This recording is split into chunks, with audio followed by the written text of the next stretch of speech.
अस्सलाम वालेकुम dear students, आज हम कंसेप्ट ऑफ मोल के एमसीक्यूज़ को डिस्कस करेंगे और इन एमसीक्यूज़ की डिस्कशन के साथ ही आपका ये टॉपिक भी क्लियर हो जाएगा। मोस्ट इम्पॉर्टेंट है, इसको लास्ट तक देखिएगा। तो सबसे पहला क्वेश्चन है कि at STP a gas which has maximum volume. अब स्टूडेंट आपने याद रखना है, आपको यहाँ पर मैस गिवन हो सकता है, आपको यहाँ पर मोल्स गिवन हो सकते हैं, आपको यहाँ पर जो है वो पार्टिकल्स की तादाद गिवन हो सकती है। तो ये चीज़ आपने याद रखनी है कि अगर जिस गैस के मोल्स ज़्यादा होंगे, जिस गैस के मोल ज़्यादा होंगे उसका वॉल्यूम भी ज़्यादा होगा, उसमें जो मेन पार्टिकल्स हैं वो भी क्या होंगे, ज़्यादा होंगे। अब इस चीज़ को समझने के लिए आप इन सब के क्या करेंगे, मोल्स फाइंड करेंगे। तो मोल ऑफ ऑक्सीजन फाइंड करने के लिए क्या करेंगे, ऑक्सीजन के मैस को हम क्या करेंगे, इसके मोलर मैस पे डिवाइड कर देंगे। ठीक हो गया। तो ये आंसर क्या आ जाएगा स्टूडेंट, ये आ जाएगा 1 मोल। सही हो गया। इसी तरह मोल आप फाइंड कर लें हीलियम के, हीलियम का मैस कितना है 4 ग्राम और इसका एटॉमिक मैस कितना होता है 4 ग्राम पर मोल। तो ये भी किसके इक्वल आ गया, 1 मोल के इक्वल आ गया। इसी तरह स्टूडेंट मीथेन है CH4, इसका मैस कितना है 24 ग्राम और इसका मोलर मैस कितना होता है 16। ये किसके इक्वल आ जाएगा 1.5 मोल के इक्वल आ गया। और डेल्टा ऑप्शन में देखें तो यहाँ पे हाइड्रोजन के मोल्स 4 ग्राम जो है वो हाइड्रोजन है, एटॉमिक मैस 2, तो ये क्या आ जाएगा 2 मोल्स। अब ये यहाँ पे अगर गौर करें आप तो सबसे ज़्यादा जो मोल्स हैं वो किसके हैं बेटे, वो हाइड्रोजन के मोल आ रहे हैं। तो जिसके मोल ज़्यादा होंगे उस गैस का एसटीपी पर वॉल्यूम भी ज़्यादा होगा। तो फिर किसका वॉल्यूम ज़्यादा होगा, यहाँ पे हाइड्रोजन गैस का जो है वो वॉल्यूम ज़्यादा होगा। अब अगर गौर करें, आपसे पूछा जाए कि बताएं किस में मालिक्यूल ज़्यादा हैं। अब ये सारी चूँकि गैसेस हैं तो 1 मोल में मालिक्यूल कितने होंगे 6.02 इंटू 10⁻23 इसके अंदर क्या होंगे, मालिक्यूल्स होंगे। ठीक है। अब अगर देखें ऑक्सीजन है तो ये एक मालिक्यूल है, ये कितने एटम्स का कम्बिनेशन है, 2 एटम्स का। तो इसके अंदर बेटा जी एटम्स कितने होंगे 2 × Na जो है इसके अंदर एटम्स होंगे। और बेटा जी इसका वॉल्यूम कितना होगा 22.4 डेसीमीटर क्यूब, क्योंकि कंडीशन क्या है एसटीपी। तो इसी तरह बेटा यहाँ पे देखें 1 मोल हीलियम, तो 1 मोल हीलियम के मालिक्यूल कितने हैं, वो 6.02 इंटू 10⁻23 होंगे, जबकि एटम्स की तादाद भी सेम कितनी होगी 1 Na। ठीक है ना, एवोगैड्रोस के इक्वल होगी। और इसका वॉल्यूम कितना होगा 22.4 डेसीमीटर क्यूब। अब हमें पता है कि हीलियम जो है ये मोनो एटॉमिक मालिक्यूल है, इंडिपेंडेंटली एग्जिस्ट कर सकता है। तो इसके अंदर एटम्स और मालिक्यूल्स की तादाद जो है वो बराबर है, यानी कि इसके एटम को आप मालिक्यूल का वर्ड भी देते हैं ना। तो इसलिए आपने याद रखना कि हीलियम के अंदर एटम्स की और मालिक्यूल्स की तादाद क्या होगी, सेम होगी। इसी तरह स्टूडेंट यहाँ पे अगर आप गौर करें तो 1.5 मोल है, तो इसका मतलब क्या है कि यहाँ पे 1.5 इंटू 6.02 इंटू 10⁻23 इतने क्या होंगे, मालिक्यूल्स होंगे। ठीक हो गया। और इसी तरह अगर पूछा जाए कि इसमें एटम्स कितने हैं, तो देखें एक मालिक्यूल के अंदर 5 एटम है, एक कार्बन का और 4 हाइड्रोजन के। तो आप 5 को मल्टीप्लाई कर देंगे किसके साथ 1.5 × 5 × एवोगैड्रोस, तो ये क्या आ गए, ये एटम्स आ गए। और इसी तरह इसका वॉल्यूम कितना होगा 1.5 को मल्टीप्लाई कर दें आप किसके साथ 22.4 डेसीमीटर क्यूब के साथ, तो ये इसका क्या आ जाएगा, वॉल्यूम आ जाएगा। इसी तरह यहाँ पे स्टूडेंट अगर देखें तो हाइड्रोजन में मालिक्यूल कितने होंगे 2 मोल है, तो आप इसको 2 मल्टीप्लाई कर देंगे किसके साथ, एवोगैड्रोस के साथ, तो ये इसके क्या आ गए, मालिक्यूल्स आ गए। और अगर पूछा जाए बताएं इसमें एटम्स कितने हैं, तो फिर क्या करेंगे 2 × 2, ये क्या आ जाएगा 7 मल्टीप्लाई कर देंगे किसके साथ, Na के साथ, ये क्या आ गया, ये आ जाएंगे जी एटम्स आ जाएंगे। ठीक हो गया। और इसका वॉल्यूम कितना होगा 2 × 22.4 डेसीमीटर क्यूब। तो देखें सबसे ज़्यादा वॉल्यूम किसका आ रहा है, हाइड्रोजन का आ रहा है। तो ये पॉइंट स्टूडेंट मोस्ट इंपॉर्टेंट है। आपको ऑप्शन में जो है यहाँ पे मैस गिवन है, आपको ऑप्शन में वॉल्यूम भी गिवन हो सकता है, यानी कि वॉल्यूम देके वो पूछ सकता है बताएं किसके ग्राम मालिक्यूल ज़्यादा है। आपको मालिक्यूल्स देके वो पूछ सकता है किसका वॉल्यूम ज़्यादा है। तो ये पॉइंट आपने याद रखना है। ऑप्शन में आपको मैस गिवन हो, ऑप्शन में आपको वॉल्यूम गिवन हो, ऑप्शन में आपको मालिक्यूल्स गिवन हो, हमेशा याद रखना है कि कैलकुलेशन को आप मोल में कन्वर्ट करके इजीली कैलकुलेशन कर सकते हैं। तो ये याद रखिएगा कि जिस स्पीशी के मोल्स ज़्यादा होंगे उसका एसटीपी पर वॉल्यूम भी ज़्यादा होगा, और उसमें जो मेन पार्टिकल है जैसा कि मालिक्यूल्स हैं वो भी तादाद में क्या होंगे, ज़्यादा होंगे। ठीक हो गया जी। तो स्टूडेंट नेक्स्ट क्वेश्चन है, number of carbon atoms in 45 gram glucose. अब यहाँ पे देखें जो मेन पार्टिकल है वो ग्लूकोज है, जो कि एक मालिक्यूलर कंपाउंड है, यानी कि ये मेन पार्टिकल क्या है, ये मालिक्यूल है। और इस मालिक्यूल के अंदर देखें तो 6 कार्बन एटम है, 12 हाइड्रोजन एटम है और 6 ऑक्सीजन एटम है, यानी कि जो टोटल एटम्स हैं वो कितने हैं, वो 24 एटम्स हैं। तो उसने सिर्फ एक एटम के बारे में पूछा है कि इतने ग्राम अगर हमारे पास ग्लूकोज हो उसमें कार्बन एटम्स कितने हैं। तो इसका मतलब है सबसे पहले हम क्या करेंगे, ग्लूकोज के मोल्स को फाइंड कर लेंगे। ठीक है, तो ये देखें स्टूडेंट क्या होगा कि मोल्स ऑफ ग्लूकोज के मोल्स देख लें। 45 ग्राम इसका क्या है, 45 ग्राम इसका मैस है, और ग्लूकोज का मोलर मैस कितना होता है, 180 ग्राम पर मोल होता है। इसको मल्टीप्लाई कर दें आप एवोगैड्रोस नंबर के साथ, तो ये क्या आ जाएगा, ये आ जाएगा 4। तो इसका मतलब है 1/4 इंटू 6.02 इंटू 10⁻23। ये 1/4 जो है ये बेटा किसके इक्वल होता है, 0.25 के इक्वल होता है। तो यहाँ पे आप लिख सकते हैं कि 0.25 इंटू 6.02 इंटू 10⁻23 मोल्स आ गए। ये मोल्स किसके आए हैं, ये ग्लूकोज के आए हैं। बात की समझ लगी। अब अगर देखें स्टूडेंट आप, तो 1 मोल या 1 मालिक्यूल ऑफ ग्लूकोज, एक ग्लूकोज के मालिक्यूल में कितने कार्बन एटम हैं, 6 कार्बन एटम्स हैं। ठीक है, 6 कार्बन एटम्स। जबकि स्टूडेंट 0.25 मालिक्यूल्स में, ठीक है, ये मोल्स में कितने होंगे, 6 मल्टीप्लाई 0.25 मल्टीप्लाई 6.02 इंटू 10⁻23। तो ये 1/4 को 6 से मल्टीप्लाई करेंगे, ये क्या आ जाएगा 1.5। तो ये मल्टीप्लाई किया एवोगैड्रोस के साथ। ठीक हो गया। तो ये हमारा ओवरऑल आंसर आता है। तो यहाँ पे मैंने इसको एक्सप्लेन किया ओपनली, तफसील से। आप स्टूडेंट क्या कर सकते हैं, डायरेक्ट क्या कर सकते हैं कि यहाँ पे जब आपने क्या किया था, मैस को मोलर मैस पे डिवाइड किया था, आप डायरेक्ट यहाँ पर कार्बन एटम्स भी लिख दें। ठीक है, कि ये क्या हो गया 45 और 180, ये मोल हो गया। तो एक मालिक्यूल में 6 कार्बन एटम है, तो एक मोल में कितने होंगे, आप उस मोल को 6 के साथ भी मल्टीप्लाई कर दें। तो इस सारी कैलकुलेशन को सॉल्व करेंगे तो वो आंसर क्या आएगा, 1.5 आएगा। तो बजाय कि इतना लंबा प्रोसीजर करने के, आप इसी फार्मूले में डायरेक्ट क्या लिखें कि number of carbon atoms mass over molar mass multiply 6 multiply Avogadro's number. तो ये क्या आ गए, नंबर ऑफ कार्बन एटम्स। इसी तरह आपसे पूछा जाता है कि नंबर ऑफ हाइड्रोजन एटम कितने हैं, तो फिर क्या करना था आपने, यहाँ पे 12 के साथ मल्टीप्लाई कर देना था। इसी तरह अगर वो कहता है कि ऑक्सीजन के बताएं एटम्स कितने हैं, तो वो भी आपने क्या करना था, 6 के साथ मल्टीप्लाई कर देना था। तो यहाँ पे हमें ये पता चला कि 45 ग्राम के अंदर जो कार्बन और ऑक्सीजन एटम्स की तादाद है वो क्या है, वो बराबर है, जबकि हाइड्रोजन एटम्स की तादाद क्या है, डबल है। तो यहाँ पे देखें 3 तरह के क्वेश्चन मार रहे हैं। नंबर 1 वो आपसे पूछ सकता है कि कार्बन एटम्स की तादाद बताएं कितनी है। नंबर 2 ऑक्सीजन एटम्स की तादाद बताएं कितनी है। नंबर 3 वो कह सकता है हाइड्रोजन एटम्स की तादाद कितनी है। इसके अलावा 2 क्वेश्चन क्या बन सकते हैं, वो जस्ट ये कह सकता है कि 45 ग्राम में मालिक्यूल्स कितने हैं, तो फिर just mass over molar mass multiply है वो गैदर्स कर देंगे तो ये मालिक्यूल्स आ जाएंगे। वो ये भी कह सकते हैं कि टोटल एटम कितने हैं। तो फिर आपको क्या करना पड़ेगा, फिर आप 45 और 180 करके मल्टीप्लाई कर देंगे एक मालिक्यूल में टोटल एटम्स की तादाद, तो वो कितनी है, वो है 24 एटम। तो 24 के साथ मल्टीप्लाई कर देंगे, यानी कि यहाँ से 5 तरह के क्वेश्चंस बन सकते हैं। तो ये कैलकुलेशन जब आप करेंगे तो बजाय कि ये सारी कैलकुलेशन करें, आप डायरेक्ट इस मोल वाले पोर्शन के साथ एटम्स की तादाद लिख दें, जो एटम्स की तादाद आप फाइंड करना चाहते हैं। अगर आप जस्ट कार्बन फाइंड करना चाहते हैं तो कार्बन के लिख लें, अगर हाइड्रोजन फाइंड करना चाहते हैं हाइड्रोजन के एटम लिख लें, अगर ऑक्सीजन के फाइंड करना चाहते हैं ऑक्सीजन के लिख लें। बात की समझ लगी स्टूडेंट।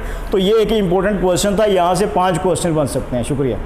जी तो स्टूडेंट नेक्स्ट क्वेश्चन है, which of following has maximum mass, के गिवन स्पीशीज़ हैं इनमें किसका मैस मैक्सिमम है।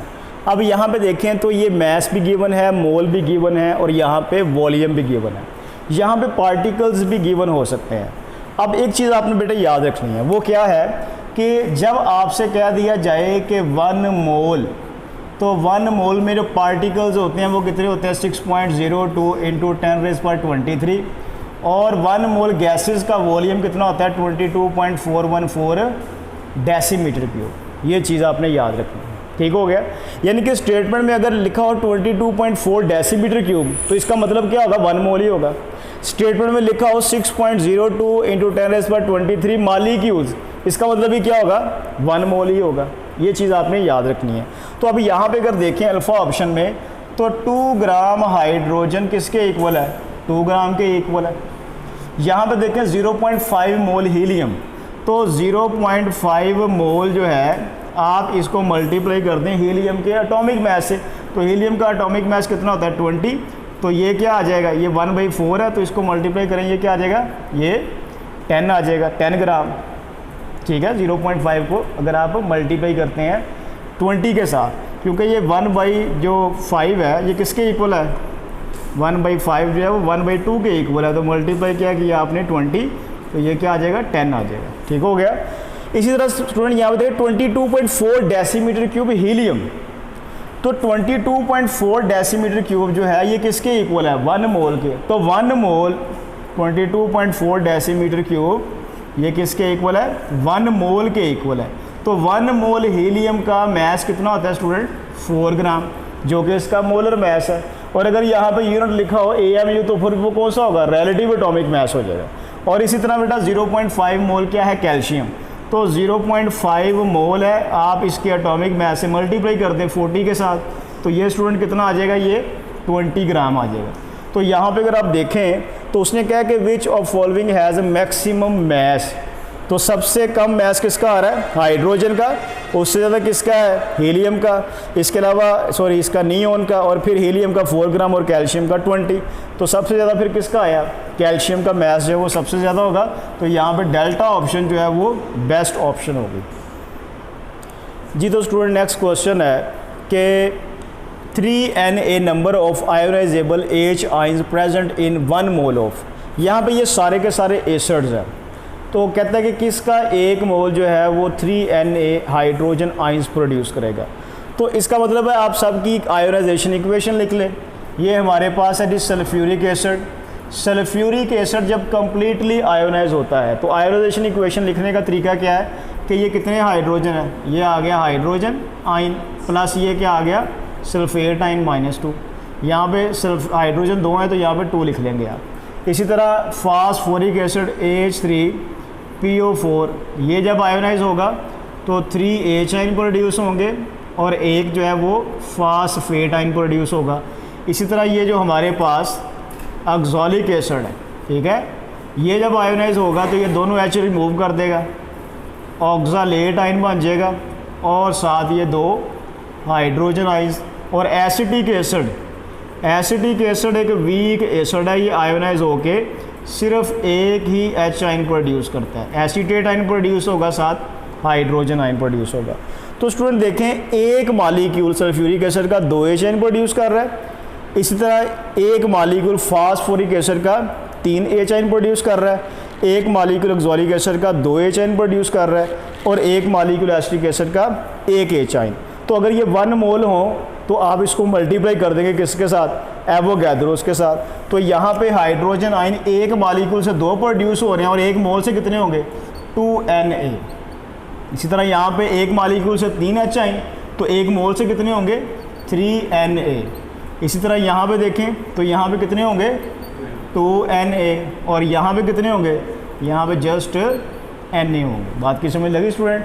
तो ये चीज़ आपने याद रखनी है कि एक मोल से जब पार्टिकल प्रोड्यूस होंगे आप उसके लिए एवोगैड्रोस के साथ मल्टीप्लाई ज़रूर करेंगे, ठीक है। जो पार्टिकल्स की तादाद होगी उसको मल्टीप्लाई करेंगे एवोगैड्रोस। तो यहाँ पे जो फिर बेस्ट आंसर बन रहा है वो कौन सा होगा, वो होगा बीटा फास्फोरिक एसिड। क्लियर हो गया। एक चीज़ याद रखिएगा, यहाँ पे जो एसिड जितने H आइन देता है आप उसे बोलते हैं बेसिसिटी ऑफ एसिड। क्या बोलते हैं उसे, बेसिसिटी ऑफ एसिड, क्या बोलते हैं, बेसिसिटी ऑफ एसिड। ये बहुत ही इंपॉर्टेंट पॉइंट है। तो ये क्वेश्चन को ऐसे भी वो कह सकता है कि basicity of acid is 3, which acid has basicity 3, किस एसिड की जो बेसिसिटी है वो 3 है, या किस एसिड की बेसिसिटी जो है वो 3Na है। तो याद रखना कि जितना एसिड H आयन देता है वो उसकी बेसिसिटी होती है। तो इसका मतलब है सल्फ्यूरिक एसिड एक डाई बेसिक एसिड है, यानी कि ये 2 H आयन देता है, जबकि फास्फोरिक एसिड ये ट्राई बेसिक एसिड है।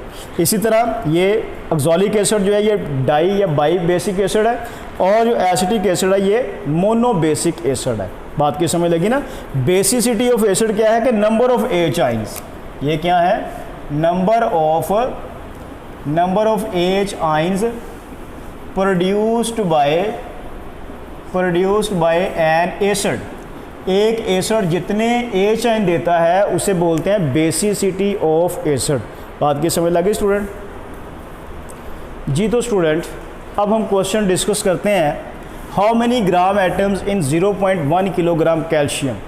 अब एक चीज़ याद रखनी है आपने कि स्टेटमेंट में बेटे लिखा हो ग्राम एटम, ग्राम आयन, ग्राम फार्मूला, ग्राम मालिक्यूल, इन सब का मतलब होता है मोल्स। ये चीज़ याद रखनी है। स्टेटमेंट में लिखा हो ग्राम एटम, ग्राम आयन, ग्राम फार्मूला, ग्राम मालिक्यूल, इन सब का मतलब क्या होता है कि मोल आपने फाइंड करने हैं। ठीक हो गया। सेकंड चीज़ आपने याद रखना है कि अगर स्टेटमेंट में आपको किलोग्राम में मैस गिवन है, आप उसको ग्राम में कन्वर्ट करेंगे। बात की समझ लगी ना। और चाहे मैस गिवन हो, चाहे वॉल्यूम गिवन हो, जो भी गिवन हो, अगर आप उसको मोल में कन्वर्ट कर लेंगे तो फिर कैलकुलेशन जो है वो ज़रा इजी हो जाती है। तो यहाँ पे सबसे पहले आप क्या करेंगे कि 0.1 किलोग्राम को आप ग्राम में कन्वर्ट कर लें, तो ये हो जाएगा 0.1 इंटू 10 रेज़ पर क्या हो गया 3, और ये क्या है बेटा, इसको अगर मल्टीप्लाई करेंगे तो ये 10 रेज़ पर 2 हो जाएगा, यानी कि ये क्या आ जाएगा 100 ग्राम हो गया, यानी कि 0.1 किलोग्राम 100 ग्राम के इक्वल है। तो कैल्शियम के ग्राम एटम फाइंड करने हैं, ग्राम एटम, या आप इसे क्या बोलते हैं, इसे आप मोल बोलते हैं। तो ग्राम एटम या मोल फाइंड करने के लिए मैस को मोलर मैस पे डिवाइड करेंगे। ये मैस क्या है 100 ग्राम, और कैल्शियम का जो मोलर मैस है वो कितना होता है 40 ग्राम पर मोल। ग्राम ग्राम से कैंसिल, पर मोल, मोल में आंसर आ जाएगा। तो ये आंसर आ जाएगा कितना 2.5 मोल के इक्वल आ जाएगा। तो यहाँ पे जो फिर बेस्ट आंसर बनता है वो क्या होगा स्टूडेंट, वो अल्फ़ा होगा। क्लियर हो गया जी स्टूडेंट। नेक्स्ट क्वेश्चन है molecular mass of D2O, deuterium oxide. Deuterium क्या है, हाइड्रोजन का आइसोटोप है जिसका मैस कितना होता है 2 होता है। तो यहाँ पे स्टूडेंट देखें आप कि ये ड्यूटेरियम ऑक्साइड है, हाइड्रोजन का मैस कितना होता है, प्रोटियम का 1 होता है, ठीक है, जबकि ड्यूटेरियम का कितना होगा 2 होगा। तो ये 2 मल्टीप्लाई क्या कर दिया 2, ऑक्सीजन का मैस कितना होता है 16, तो ये क्या आ जाएगा 4 + 16, तो ये किसके इक्वल आ गया 20 के इक्वल आ गया। अब एक चीज़ याद रखिएगा, अगर इस 20 के साथ बेटे यूनिट लिखा हो AMU, तो फिर आप इस मैस के लिए टर्म यूज़ करेंगे रिलेटिव मॉलिक्यूलर मैस। क्या यूज़ करेंगे, रिलेटिव मॉलिक्यूलर मैस। लेकिन अगर इसके साथ बेटा जी क्या लगा हो, ग्राम लगा हो, ठीक है, G लगा हो यानी कि, तो फिर इसके लिए टर्म क्या यूज़ करेंगे आप, इसे आप बोलेंगे मोलर मैस। क्या बोलेंगे, मोलर मैस। तो अब चूंकि यहाँ पे सारी ऑप्शंस जो हैं वो किस में हैं, AMU में है, तो लिहाजा आप 20 वाली ऑप्शन को टिक कर लें, और ये क्या होगी, ये बीटा ऑप्शन होगी। तो ये याद रखिएगा, ये पॉइंट बहुत इंपॉर्टेंट है कि अगर मैथ्स के साथ AMU लिखा हो तो आप उसे क्या बोलेंगे, रिलेटिव मॉलिक्यूलर मैस, और अगर ग्राम लिखा हो तो फिर क्या बोलेंगे, मोलर मैस। अब यहाँ पे एक चीज़ देखें बेटे, अगर आप किसी एटम की बात कर रहे हैं, यानी कि एलिमेंट की बात कर रहे हैं, इसका एटॉमिक मैस कितना है 23, अगर तो इसके साथ लगा हुआ है AMU, तो एलिमेंट के एटॉमिक मैस के साथ अगर AMU लिखा हो तो इसे बोलेंगे आप रिलेटिव एटॉमिक मैस। क्या बोलेंगे, रिलेटिव एटॉमिक मैस। और अगर ग्राम लिखा हो तो फिर सिंपल एटॉमिक मैस या फिर मोलर मैस बोलेंगे। इसी तरह यहाँ पर स्टूडेंट देखेंगे, ये हमारे पास वाटर एक मॉलिक्यूल है, इसका मॉलिक्यूलर मैस कितना है 18, AMU अगर लिखा हो तो आप इसे क्या बोलेंगे, relative molecular mass. Relative molecular mass, और अगर ग्राम लिखा हो तो फिर इसे क्या बोलेंगे आप, इसे बोलेंगे आप मोलर मास। इसी तरह यहाँ पे हमारे पास है सोडियम क्लोराइड, ये एक आयोनिक कंपाउंड है, ठीक है, इसका मास है 58.5 AMU। तो इसे आप क्या बोलेंगे, इसे बोलेंगे रिलेटिव फार्मूला मास बोलेंगे आप इसे। और ये हमारे पास हाइड्रोक्साइड है, इसका 17 AMU है, इसे क्या बोलेंगे, रिलेटिव आयोनिक मास। तो ये स्पीशीज़ के लिहाज से आपने याद रखना है कि एलिमेंट्स का जो एटॉमिक मास होगा अगर उसके साथ AMU लगा हुआ है तो वो रिलेटिव एटॉमिक मास होगा। अगर मालिक्यूल का मालिक्यूलर मास होगा तो उसके साथ AMU लगा हो तो रिलेटिव मालिक्यूलर मास। इसी तरह आयोनिक कंपाउंड का जो ये मास है इसके साथ अगर यूनिट लगा हुआ है AMU तो वो रिलेटिव फार्मूला मास है, और अगर AMU की जगह पे ग्राम लिखा हुआ है तो वो मोलर मास या फार्मूला मास उसे बोलेंगे। और आयन के मास के साथ अगर AMU लिखा हुआ है तो फिर ये क्या होगा, रिलेटिव आयोनिक मास या फिर इसे मोलर मास बोलेंगे। तो ये पॉइंट आपने याद रखना है यूनिट्स के लिहाज से। AMU वाला यूनिट जो है वो क्या होता है, रिलेटिव मास होता है। अब आपको याद रखना है कि किस स्पीशी के मास के लिए कौन सी टर्म यूज़ होगी। एलिमेंट के लिए टर्म यूज़ होगी रिलेटिव एटॉमिक मास, मालिक्यूल के लिए रिलेटिव मालिक्यूलर मास, और आयोनिक कंपाउंड के लिए रिलेटिव फार्मूला मास, और आयन के लिए जो है वो रिलेटिव आयोनिक मास। क्लियर हो गया। तो यहाँ पर जो बेस्ट आंसर था वो क्या बनता है, 20.03 AMU। जी स्टूडेंट, नेक्स्ट क्वेश्चन है कि moles of CO2 having 8 gram of oxygen. अगर ऐसा क्वेश्चन आ जाए जिसमें मेन पार्टिकल जो है उसके अंदर मौजूद पार्टिकल का कोई क्वेश्चन हो, जैसा कि यहाँ पे है कि CO2 के कितने मोल में ऑक्सीजन का मास 8 ग्राम होगा, यहाँ पे किसी किस्म का जो है वो फार्मूला अप्लाई नहीं होता। आपने डायरेक्ट क्या करना है, कंपैरिजन कर लेना। ये देखें स्टूडेंट, CO2 और इस तरफ आप क्या लिख लेंगे जी, ऑक्सीजन। ठीक हो गया, ये आपने क्या लिख लिया, ऑक्सीजन। हमेशा याद रखना है कि जिसको फाइंड करना है उसको आप यहाँ पे राइट साइड पे लिख लेंगे। ठीक हो गया। अब ये देखें, अगर हम 1 मोल की बात करें, 1 मोल CO2 के अंदर ऑक्सीजन का मास कितना नज़र आ रहा है आपको, यहाँ पे ऑक्सीजन के एक एटम का मास 16, 2 एटम का कितना होगा, 32। तो इसका मतलब है यहाँ पे 1 मोल CO2 के अंदर 32 ग्राम ऑक्सीजन होगी। अब अगर इस क्वांटिटी को हम रिड्यूस करें या डबल करें तो ये वाली क्वांटिटी भी क्या होगी, रिड्यूस या डबल होगी। तो यहाँ पे देखें, आपने क्या किया, 1 मोल कर लिया, तो इसको अगर मैं हाफ़ कर दूँ, इसको करता हूँ मैं 0.5 मोल कर देता हूँ।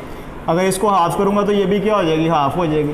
ठीक है, इस 0.5 को मैं फर्दर हाफ़ कर देता हूँ, ये होता है 0.25 मोल, तो फर्दर क्या हो जाएगा, ये 8 ग्राम हो जाएगा। तो यही क्वांटिटी आपको रिक्वायर है। तो यहाँ पे जो आंसर बनेगा वो क्या होगा, 0.25 मोल। इसको एक सॉल्व करने का दूसरा तरीका क्या है, दूसरा तरीका ये है कि आपने ये लिखा, ये लिख लिया ऑक्सीजन और ये लिख लिया आपने CO2।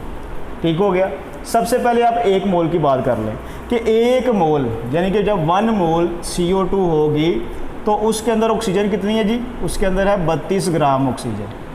ठीक हो गया। आपको कितनी ऑक्सीजन चाहिए, 8, तो आपने यहाँ पे लिख लिया जी 8 ग्राम। वो कितनी CO2 में होगी, तो आप यहाँ पे x कर लो, इसको रीअरेंजमेंट कर लो जी। x आपने फाइंड करना है, ये आ गया 1 × 8 ओवर क्या आ जाएगा 32। तो इसको सॉल्व करेंगे तो ये आ गया 1/4 जो किसके इक्वल है, 0.25 मोल के इक्वल है। बात की समझ लगी। ये जो तरीका है वो सबसे ईजी तरीका है। आपने क्या करना है कि जिस स्पीशी को फाइंड करना है आप क्या करें, उसको राइट साइड पे लिख लें, जिस चीज़ को फाइंड करना है उसको लेफ़्ट साइड पे लिख लें। जैसा कि आपने CO2 के मोल फाइंड करने थे तो आपने उसको राइट साइड पे लिख लिया, और ऑक्सीजन क्या आपको क्वांटिटी गिवन है उसको लेफ़्ट साइड पे लिख लिया। तो पहले हमेशा आपने क्वांटिटी जो लिखनी है वो किसकी लिखनी है, आपने 1 मोल वाली क्वांटिटी लिखनी है। ठीक हो गया। अब देखिए स्टूडेंट, यहाँ पे आपको कहा है मोल्स ऑफ CO2, वो ये भी कह सकता है कि वॉल्यूम ऑफ CO2, कि CO2 के कितने वॉल्यूम में 8 ग्राम जो है वो ऑक्सीजन होगी। अगर यहाँ पे लिखा होता कि volume of CO2 having 8 gram oxygen, तो फिर आप क्या करते, फिर आप यही फार्मूला अप्लाई करते। ठीक है, यहाँ पे आप क्या करते, बताते रही 22.4 डेसीमीटर क्यूब CO2 के अंदर जी, 22.4 डेसीमीटर क्यूब CO2 कितने मोल के इक्वल है, 1 मोल के इक्वल है। तो इसमें ऑक्सीजन कितनी है जी, 32 ग्राम। आप इसका मैच ही लेंगे। ओके हो गया। अब 8 ग्राम ऑक्सीजन कितने वॉल्यूम में होगी, तो इसका मतलब है यहाँ से आप रीअरेंज करके दोबारा फिर क्या फाइंड कर लेंगे, आप यहाँ से वॉल्यूम फाइंड कर लेंगे। इसी तरह स्टूडेंट वो कह सकता है कि molecules of CO2 having 8 gram of oxygen. अगर वो कहता कि कितने CO2 के मालिक्यूल में 8 ग्राम ऑक्सीजन होगी, तो फिर आप यहाँ पे क्या करते, यहाँ पे करते 6.02 इंटू 10⁻23 मालिक्यूल्स में ऑक्सीजन का मैस कितना है 32 ग्राम। 8 ग्राम कितने मालिक्यूल में होगा, तो आपने x ही फाइंड करना है। तो यानी कि ये क्वेश्चन 3 तरह से पूछा जा सकता है, और इस क्वेश्चन में किसी किस्म का जो है वो आपसे फार्मूला अप्लाई नहीं होता, आप डायरेक्ट जो है वो सिंपल कंपैरिजन से जो है ये कैलकुलेशन करते हैं।